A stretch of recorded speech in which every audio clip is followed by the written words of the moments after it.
हनुमान जी बेनीवाल।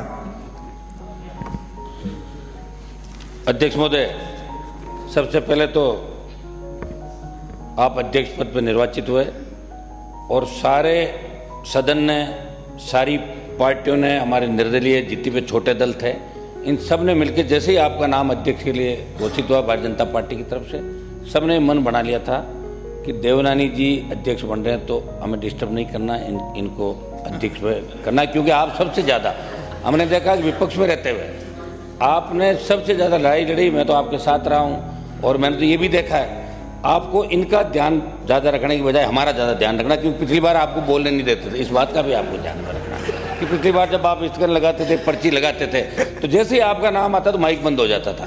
तो इस बात का तो आपको ध्यान रखना, लेकिन हमारा जो छोटे दल है निर्दलीय, इनका विशेष रूप से ध्यान रखना है। इस विधानसभा के अंदर अध्यक्ष महोदय, मैं लोकसभा के अंदर हमारे कई साथी जो लोकसभा के अंदर थे, विधानसभा का चुनाव लड़े, लोकसभा और विधानसभा के अंदर आने के बाद हमें एक चीज़ बहुत यहाँ खलेगी कि वहाँ लोकसभा 80, 90, 100 दिन तक चलती साल के अंदर, और यहाँ 20 और 25 दिन विधानसभा चलती है। सारे दल यहाँ प्रतिपक्ष नेता का चयन नहीं हुआ, शायद उलझन के अंदर वो मामला जल्दी हो जाए। मैं इनको करता हूँ जल्दी प्रतिपक्ष का नेता बनाएं और हम सब मिलके आप सर्वदलीय बैठक बुलाएं और बैठक बुला के तय करें कि राजस्थान की विधानसभा कम से कम 30, 35, 40 दिन साल के अंदर चले। और एक चीज़ ये भी तय करें कि हमारे पास जब हम विधायक बन गए, जब सांसद थे, तो इतने लोग आते हैं कि विधानसभा में मामला उठा लो, लोकसभा के अंदर उठा लो, उनको लगता है कि लोकसभा विधानसभा में जैसे ही मामला उठेगा काम हो जाएगा। लेकिन दुर्भाग्य से देखिए, स्थगन लगता है, पर्ची लगती है, हम यहाँ बोलते हैं और उसके बाद मंत्री जवाब नहीं देते हैं। तो सरकार को, आपको ये नए नियम यहाँ बढ़ाने पड़ेंगे कि विधानसभा के अंदर कोई मामला उठता है, और दूसरा जिस तरह लोकसभा में 193 के तहत चर्चा होती है, यहाँ भी हम देख रहे हैं पानी, बिजली, विभिन्न विषयों पर कानून व्यवस्था भी चर्चा लगातार होती है।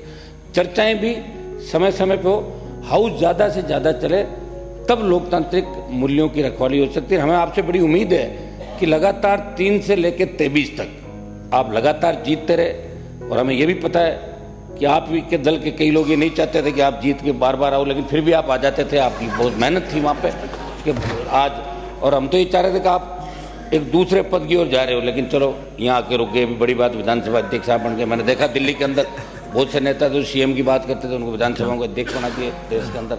खैर मैं इसमें नहीं जाना चाहूँगा। मैं यही, हम आपको यही आश्वस्त करते हैं कि हम आपका सहयोग करेंगे और भारतीय जनता पार्टी जो सत्ता के अंदर आई है, जिन मुद्दों को लेकर आई है, मुख्यमंत्री जी भी बैठे हैं, दोनों डिप्टी सीएम बैठे हैं, आप लोग भी जिन मुद्दों को लेकर राजस्थान की जनता ने, जवान किसान ने आपको वोट दिया, और आपको जिन मुद्दों की वजह से विपक्ष में बिठाया, आप लोग मिलके उनकी भी चर्चा कराएंगे और आप भी अपने घोषणा पत्र को हूबहू जो घोषणा पत्र लेकर आए उसकी पालना कराएंगे। आप निर्देशित करते रहेंगे और समय समय पे आप हाउस के अंदर कई ऐसे निर्णय भी देंगे जिसे लगे कि विधानसभा अध्यक्ष ने एक नई पहल राजस्थान की विधानसभा के अंदर की। बहुत बहुत बधाई आपको अध्यक्ष जी। धन्यवाद।